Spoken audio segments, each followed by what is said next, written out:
I want to offer my deepest condolences to the families and to the colleagues of all those who have lost their lives. The Commissioner General's visit to Ireland coincides with a very difficult moment for UNRWA.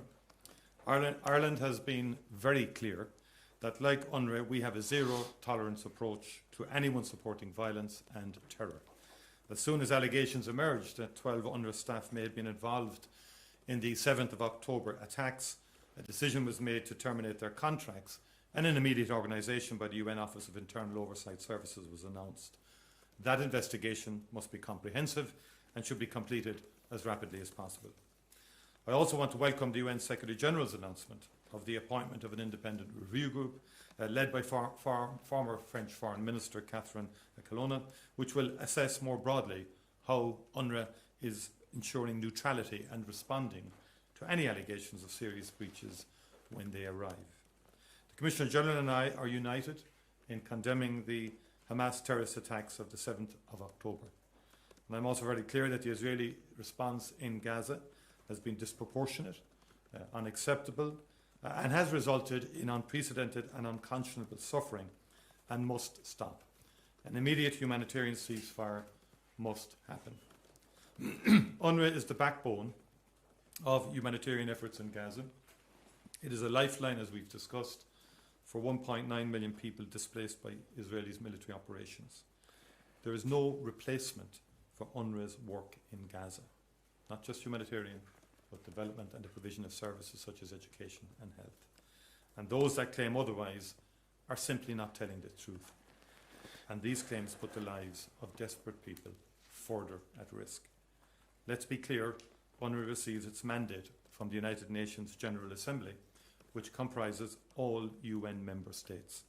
That mandate was renewed in December 2022 with 157 votes in favour and only 1 against. That bears repeating. 157 countries across the world officially mandated UNRWA to provide relief services to 5.9 million Palestinian refugees in Gaza, the West Bank, Syria, Lebanon and Jordan. One state and one state only voted against that mandate. The will of the international community is clear. UNRWA has a vital, life-saving mandate that must be fulfilled. One country cannot and must not be allowed to undermine that. I was deeply concerned that a number of UNRWA's key donors suspended their funding based on allegations against a very small number of staff that have yet to be proven. Our partners in the European Union and elsewhere, including the United States, must urgently rescind this decision and resume funding. Ireland's support remains steadfast, and I'm happy today to announce funding of €20 million for UNRWA for its operations in 2024. The International Court of Justice ordered Israel to enable the provision of urgently needed basic services and humanitarian assistance to address the adverse conditions of life faced by Palestinians in the Gaza Strip. Instead, Israel has launched a disinformation campaign against UNRWA. Sufficient aid is still not reaching civilians in Gaza, and that is clearly unacceptable. Obviously, our focus is the terrible situation in Gaza, but we should remember that UNRWA works in 59 refugee camps in Jordan, Lebanon, Syria, the West Bank and the Gaza Strip. 5.9 million people, Palestinian refugees, are in receipt of UNRWA services. We have seen rising tensions across the entire region. If UNRWA ceases its work, millions of Palestinians across the region will be without these services. No schools, no medical clinics, no access to basic welfare, no humanitarian support. At such a dangerous moment, it would be inconceivable to allow UNRWA to collapse. All responsible actors in the international community must do the right thing, and that means supporting UNRWA and restoring funding to UNRWA. Philippe, over to you.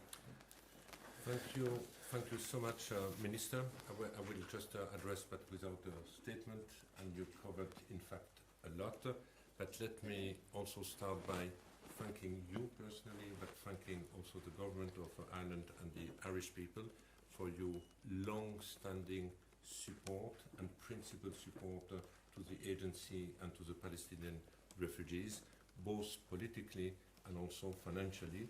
And this is even more important at the time the agency is under existential threat, at the time they are attempt to dismantle the agency, and through the dismantlement of the agency, basically there is an objective to try to address once for all the refugee statute, and through this also impacting any prospect for a peace process. So that's basically where we are. Now let me comment on a few things. You mentioned the allegation on the 12 staff, which is a very serious, horrible type of allegation that staff could have been associated to the horrible massacre of October 7. As you said, we have taken immediate action. We have initiated an investigation, and here we are calling on the government of Israel to fully cooperate with the investigator in order to establish the fact as quick as possible, and would any staff be found guilty for having participated, this needs to be followed with criminal prosecution. The second action that the agency has taken with the support of the Secretary General is a commission to 3 independent research institutes from Denmark, Norway and Sweden, under the leadership of former Minister of Foreign Affairs Catherine Colonna, to completely review the risk management processes related to neutrality in the agency, once for all, to look at how the agency is addressing all the allegation of misbehavior or collision also with possible political party. What do we do on the preventive side, but what do we do also once an allegation is brought to the attention of the agency? Now, we have also discussed this morning the impact of a possible weakening or dismantlement of an agency like UNRWA. Today, when it comes to the humanitarian response in the Gaza Strip, UNRWA basically is the overall, provides the overall humanitarian platform to the international community. Any weakening of UNRWA today will weaken our overall capacity to respond to unprecedented humanitarian need, and also at the time the International Court of Justice is asking the international community to step up the humanitarian response, not to the international community only, but also to Israel. But at the same time, the call of dismantlement basically would undermine this objective. But beyond the humanitarian response, weakening or dismantling UNRWA would also have a negative impact in any, I would say, transition period, in any what I would define as being the day in between the end of the military hostilities and the day after. This is the most, I would say, dangerous, painful, depressing period, because until the day there is a proper political package, there will be no significant investment in the Gaza Strip, which has been completely destroyed so far, and certainly any emerging authority on the ground might not have the capacity to provide at scale basic services to 2 million people in the Strip. And what are the basic services? We have 500,000 children at the age of primary and secondary school, deeply traumatized. Our collective priority will have to bring them back to an educational environment, because the more we wait to do this, the more we might sow the seeds for further resentment and future aid. And this is certainly not the recipe to promote better peace and security in the future in the region. And the only organization capable to provide at scale public-like services like education is UNRWA, because this agency was created to provide these services to one of the most destitute communities across the region, being the Palestinian refugees. And this is one of the reasons why, if we want to give a chance to succeed in any type of transition leading to a day after, we need to shield an organization like UNRWA in order to keep the prospect of a better future alive, because would UNRWA disappear, it would be felt by the Palestinian and Palestinian refugees as a betrayal of the international community, as an abandonment, basically, and it would also ultimately impact their aspiration for self-determination. Thank you. Can I go to questions now? Mr. Lazzarini, yesterday Ireland and Spain called on the EU to maintain funding to UNRWA while also asking the Union to propose appropriate measures if it found that Israel had breached its human rights obligations under the EU-Israel agreement. Do you believe that Israel has breached those obligations at this point, and what do you make of Ireland and Spain's the letter sent to Ursula von der Leyen? Listen, I will comment on the call both of Ireland and Spain to the Commission to release the contribution to UNRWA. I was in Brussels on Monday. I met all the FAC Minister of Development and Cooperation to discuss about the importance this money be released to us, because the decision which has been taken by now 15 countries to temporarily pause and suspend the contribution to UNRWA amounts to $450 million, and if this would be maintained, it would definitely impact our ability to continue to operate. Now, when it comes to the Commission has a yearly contribution to the agency of 82 million euro. This amount is due at the beginning of March, and it is of utmost importance that this be released on time, because if it is not released, our operation will start to be compromised as from the month of March. And through the releasing also of this 82 million, it was also signal other EU country that in fact there is enough trust between the Commission and the agency, and hence other might also follow.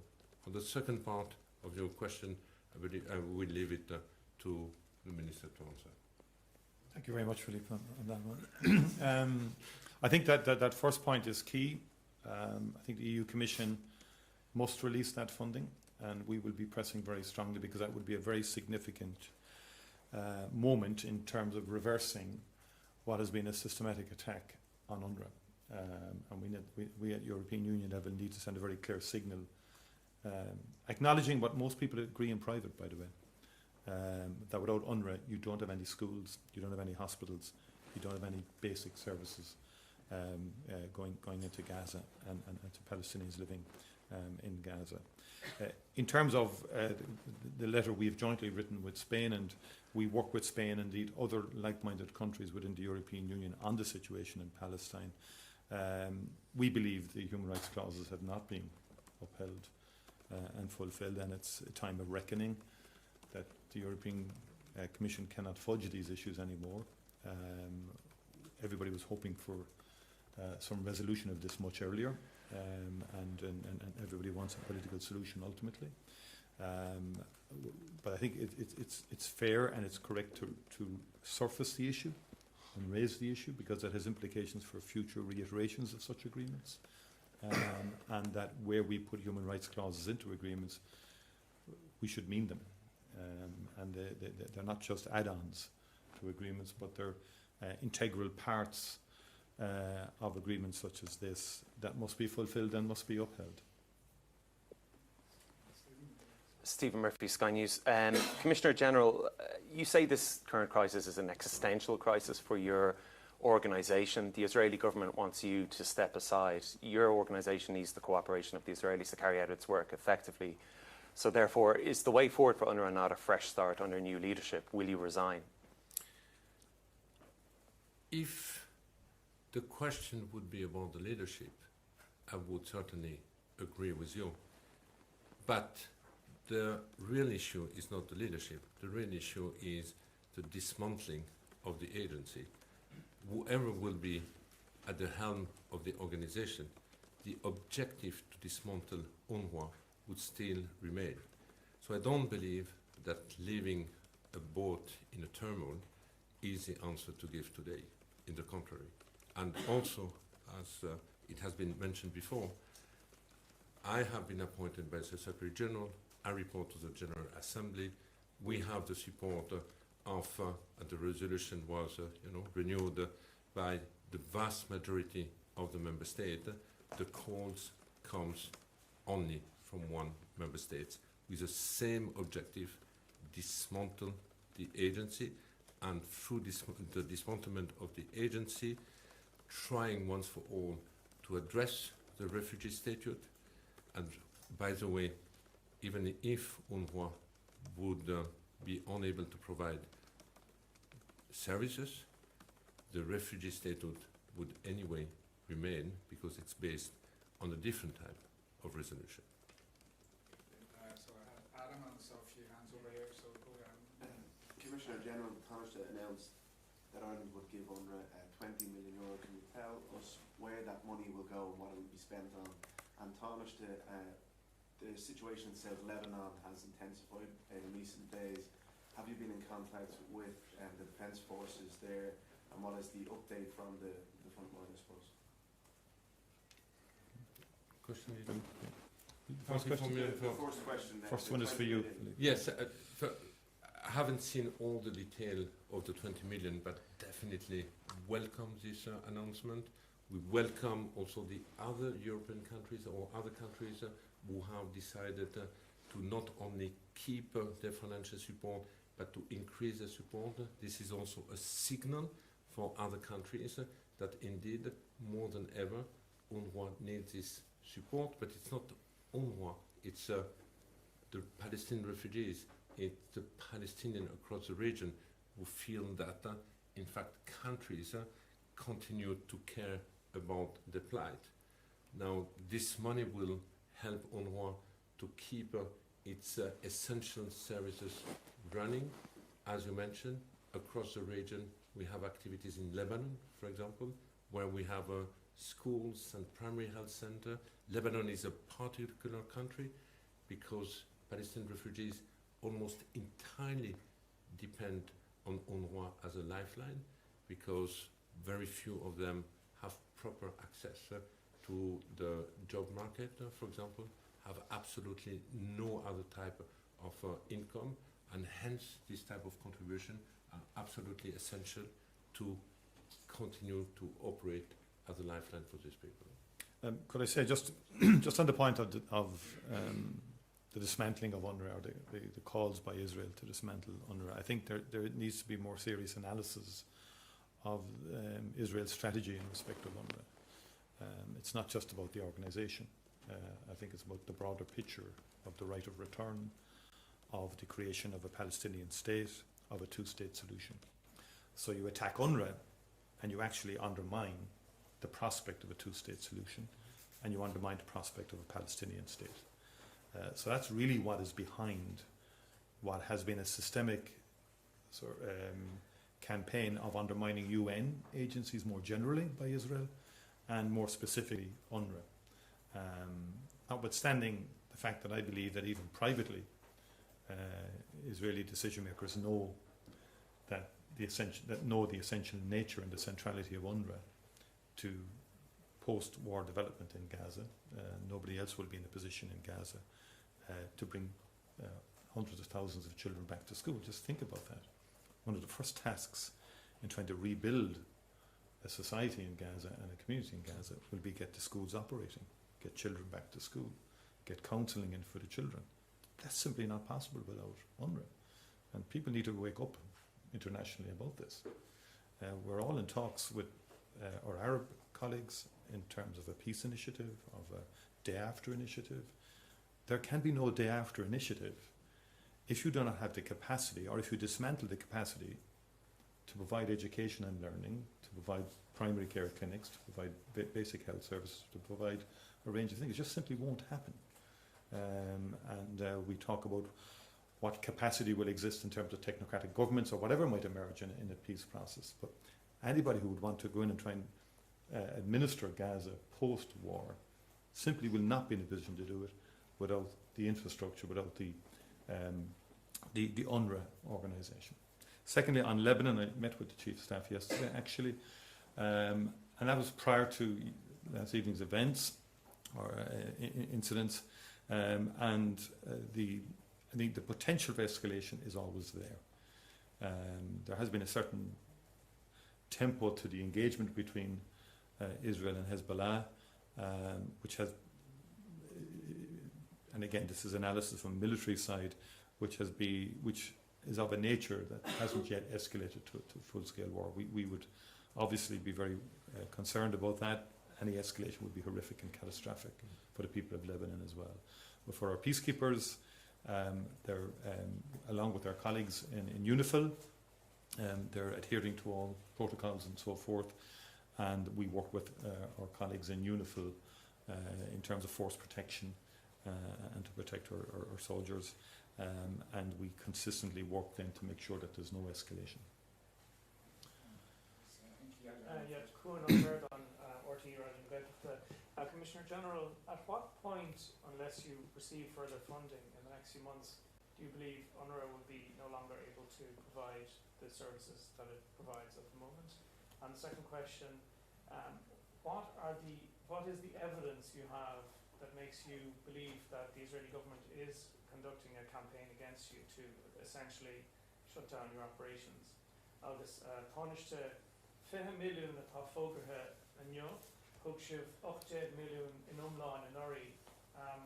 I bhíne se an cruúchás muoinethe in UNRWA faoi láthair, cén fánach bhfuil níos mó airgid a thuairstáil arna de 45 milliún in muoinú UNRWA faoi láthair agus an chosúlacht there go bhfuil siad amachchas airgid sarwad. Cén fánach bhfuil si victóir níos mó agus ceiste do an bhacha sibse sa rialtas an seo an fíneise atá rialtas Israel ag cur ar fáil maidir le postithe UNRWA.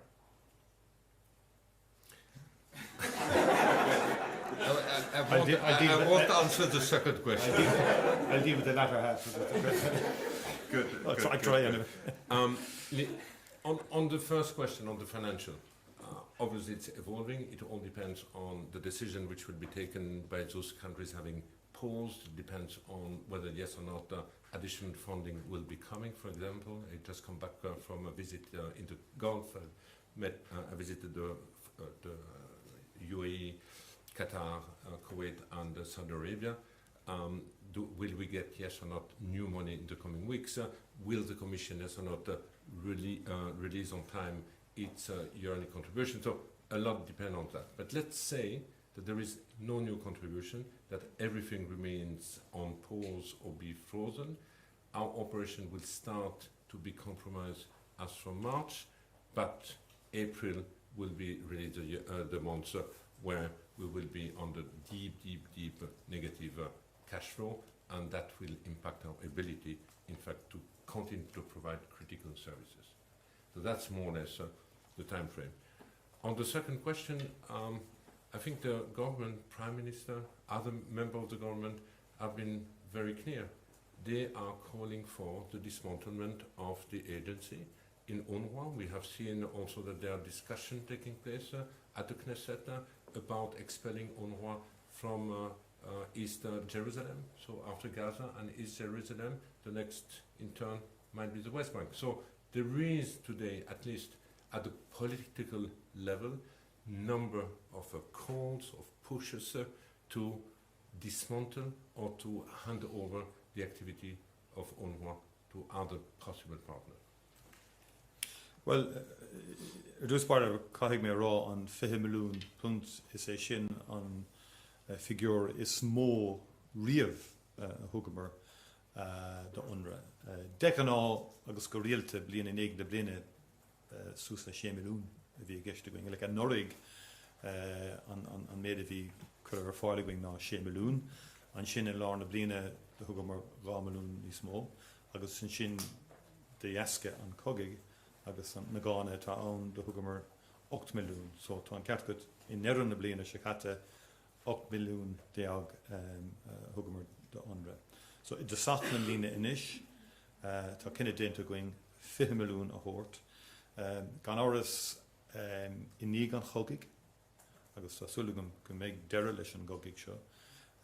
Bei gáine ag tacht an bhód, madar le afheochan Gaza, agus níos mó dhéanamh chun scolanne a thógáil a ríist.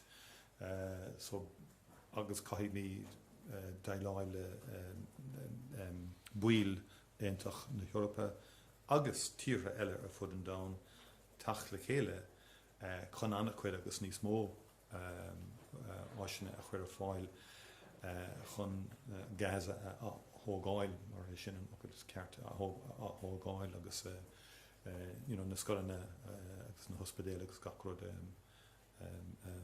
chur leis agus sinna so tá suligan go mbeidh níos mó gána ann dar le na bliana seo ach an rud is táchta inmh is é seo an figúr is arda riamh a thugamar de UNRWA agus le rinse de gach éon eile san Europe go bhfuil gá ón is seo de gach éon tír eile cáir a thuirta UNRWA agus an airgad a chuir fáil. An dara cheist Israel agus an Inisha. ó ní bhór ní léon inis goine agus ní fór UNRWA éon inis ach an irid. You have got no evidence from Israel yet, they haven't cooperated. No. So tá UNRWA ag lorg có Ibrú ó Israel mar leis an méid atá ráite a héh daine atá ag obair le UNRWA.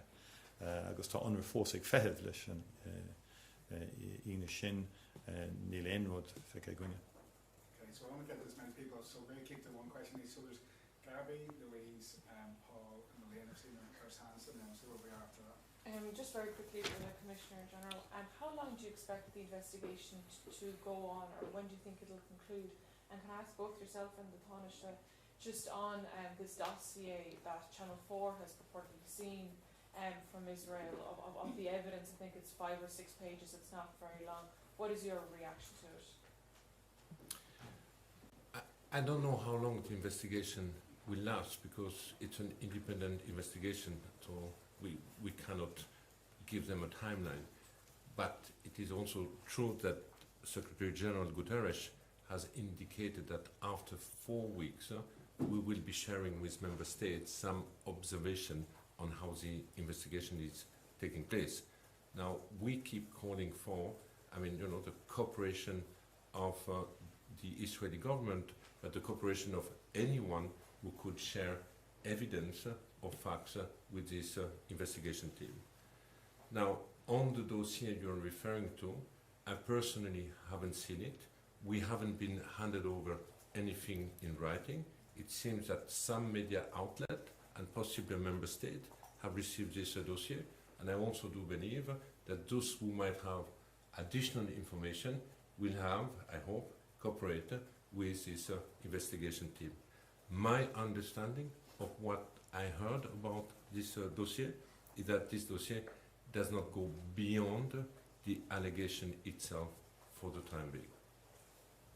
I think a sensible thing, and I would call on Israel, is to provide all information it has to the investigating body, both the OIC and also then the external work that's underway as well. But sort of providing material and to one particular channel or just sort of sending stuff out in that manner, I think is not satisfactory anymore, given the gravity of the allegations, given the impact on UNRWA in terms of funding, given the impact on people who depend on UNRWA. These are real life impacts on people. And it's just not good enough anymore to say, here's a dossier, publish that. There's an investigation underway. I think the evidence should be produced for the investigation. And I would make the point that UNRWA has been very clear. It has suspended the staff involved in the absence of any evidence right now, but did so because of a zero tolerance approach to any such activity, which would have to be condemned by anybody. But there are 13,000 people working in Gaza alone, 30,000 working across the region, 8,000 teachers in Gaza. are employees of UNRWA. And I think, you know, UNRWA in that sense is a mirror of the Gazan population. I think there has to be a degree of reality here and perspective in respect of all of this, but the evidence should be produced. But would Ireland hold any funding if the investigation concludes 4 weeks, you know, if it comes back to find negatively in terms of UNRWA? Well, our position is a very fundamental one. We're going to be very straight and honest about it. I see no alternative to UNRWA in terms of sustaining basic services and facilities in Gaza and across Lebanon, Jordan, and elsewhere. And so we have to weigh up then the outcome of any investigation, but obviously I have to await the outcome of an investigation. We'll assess it and we make decisions, but I think what's important is what action is taken in response to any outcomes of an investigation. I don't want to preempt it, but what I want is an honest debate among colleagues across Europe and across the world. It's one thing to say suspend funding. You then need to come up with alternatives as to how you actually deliver. And I come back to the children. This war has witnessed the slaughter of children. It has witnessed thousands of children being left without any family. Thousands of children now have no family in Gaza. I mean, there's various estimates. It could be 15, 17,000 children without parents, without any family. So when we talk about pausing, and when we talk about doing this, that and the other, just talk about the 17,000 children without parents, without family. Talk about the 300,000 children who are not going to school every day, and ask yourself a simple question. Who's going to enable those children to go to school the day after hostilities end? And I think we need to drive that message home to people, because there's a lot of kind of rhetoric and language around the place and noise. Got to get down and drill down to the realities of this. This is horrific. This is a catastrophe. And my biggest fear is that, and I would say that when these hostilities end, the world needs to be allowed into Gaza to see the horrors of what have happened. I feel we don't know the full extent of the horrors that have happened there and the impact of it. And so that's how I would respond to that, and we'll take the investigation when it comes. Okay. Louise Brown from the Irish Mayor. Commissioner General, can I just ask you about the situation unfolding in Rafah, or the situation that we fear may unfold in Rafah? What would that mean for your workers? What would it mean, I guess most importantly, for the people in Rafah, and how big of a concern is that? And Taoiseach, can I just ask you a domestic question? Obviously RTE were in front of the Oireachtas Committee yesterday afternoon, and it was revealed that its former CFO got a ISA package of €450,000. There's some calls for her to hand that back. Do you think she should hand that back? And would you call upon the likes of G4, Rory Coveney and herself, Philippe, to appear in front of an Oireachtas Committee if they're called upon to do so? I think it's very difficult to imagine what would happen. We are already 4 months into this conflict, and the number of victims is absolutely staggering. We have more than 100,000 people, 5% of the population, in 4 months, either killed, injured, or missing. We have the 17,000 orphans that have been identified by UNICEF. You have an extraordinary level of destruction. The entire population has been already displaced, and now you have a human sea of people, like an open camp of more than 1 million people in Rafah. Now we have seen what happened over the last 4 months. Would a military offensive take place now in Rafah, in the middle of such a number of desperate displaced people?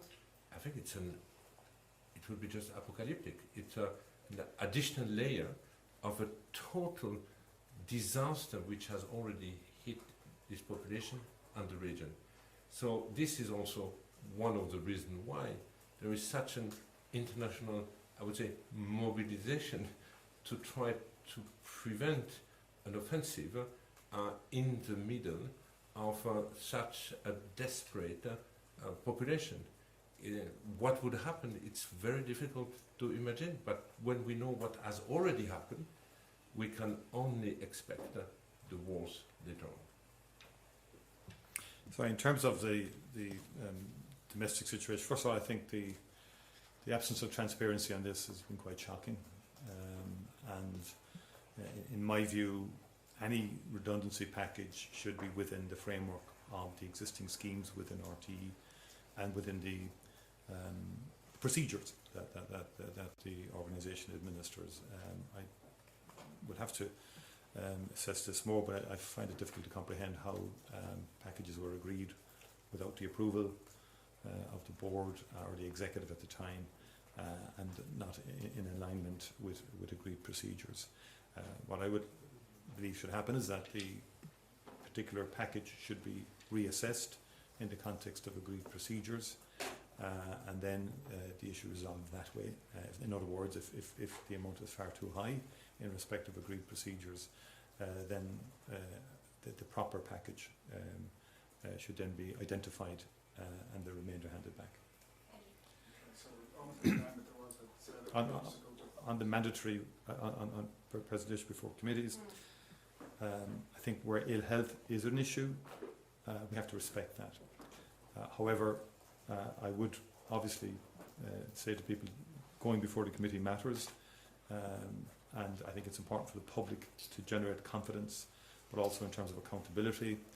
I equally then think that the Oireachtas committees also need to be conscious of people's rights when they come before committees. We've had experiences in the past that have not been good, that have not been optimal, which have ended up in the courts and still are in the courts. And I think so. Perhaps we need to get that balance right. I think so far this committee, the committee is working well in terms of the Oireachtas committee under Lee Smith, and I think there's good due process there. And that's what, in that context, I would ask those to give a commitment to come before the committee.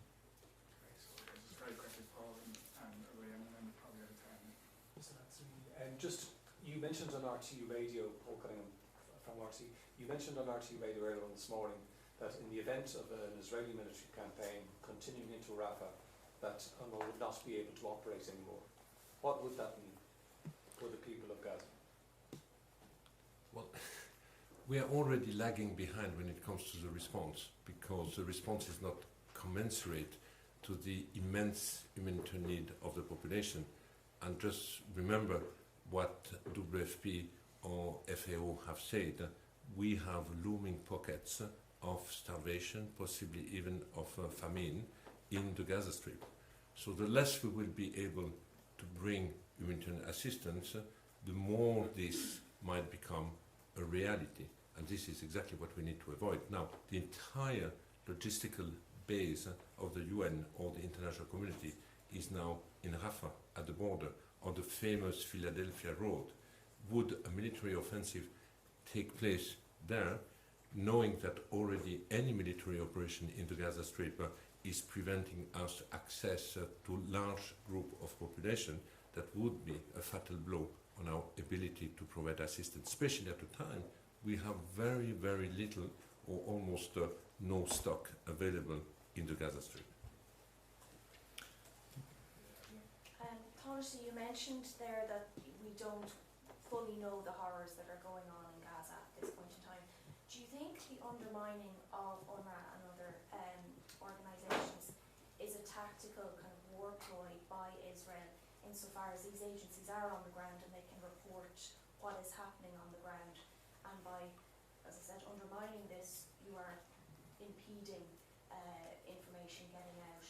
And as Commissioner General, obviously a large number of UN buildings, especially in North Gaza, have now been demolished. Do you think you will be able to re-establish hospitals, schools and other facilities when this ends, or will it be perhaps a number of years before that can happen, given the level of demolishing of buildings? Yeah, yes is the answer to your question. I do believe it's both tactical and strategic. I think almost from the beginning of the war, Israel has been undermining UN agencies more generally, and the United Nations itself, and specifically UNRWA. It is also, when I say strategically, I think it's part of a wider position around the right of return of refugees in the context of the establishment of a Palestinian state, if we were to arrive at a two-state solution. So I don't think it's disconnected to the idea of a Palestinian state. Because the continuation of UNRWA is absolutely essential for a Palestinian state to emerge with competence. And also UNRWA Underground and other UN agencies do provide information in terms of what is happening. And it's no coincidence that these allegations emerged parallel with the South African case to the ICJ, to the International Criminal Court. And that would be my view on that. And I think it goes against, I think deep down, I think many in Israeli society know that the existential nature of this and the absolute importance of having UNRWA on the ground in Gaza. I think a lot of people in the ground, a lot of people in the know in Israel know this, by the way. But I think the more political approach seems to be undermine UNRWA. You really undermine any capacity for a Palestinian state to emerge. And you take away rights and so on. Maybe two comments. Since the beginning of the war, we had more than 150 premises which have been damaged. Some of them have been completely destroyed. During the war, we had more than 350 people who were seeking protection under blue flags, United Nations protection in our premises, have been killed. More than thousands have been injured. Later on, and especially in the north, many of our premises have been used for military purposes, either by the Hamas, but also by the Israeli army. Some of our premises have been completely destroyed. So yes, it will take time until we rehabilitate these premises or even rebuild, I would say, schools and health center. And a lot will also very much depend on the success of the transition, depends on the day after, on the political package, on the willingness, in fact, or the readiness of the international community to come back and to reinvest in the reconstruction of Gaza, and the reconstruction of the school will be part of it. Taoiseach, just a quick domestic question. You said in your speech to the Dáil yesterday about the North that you want to see your institutions and so on reform. Can you elaborate on that and the timing of it as well?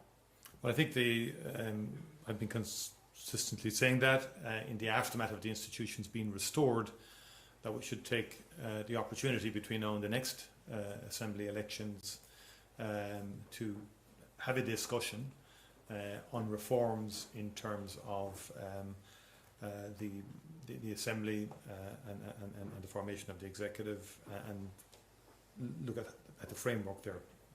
Fundamentally, I mean, obviously, such talks will have to involve the two governments, the British and the Irish government, and all of the political parties in Northern Ireland. But as a fundamental principle, in the aftermath of a general election, a parliament should be formed or an assembly should be formed. And one of the objectives of the reforms that I'm articulating along with others is that never again should we have a situation where in the aftermath of an election in Northern Ireland that an assembly does not get convened, and that there are no one party, irrespective of background, because different parties have pulled down the executive at different times and pulled down the assembly. Never again should one party have that power to prevent an assembly being established after an election. To me, it's a very basic tenet of democracy that when the people vote, they vote their representatives to go into an assembly or into a parliament. It should naturally follow, as day follows night, that assembly is convened. Okay, Thank you very much. Thank you all.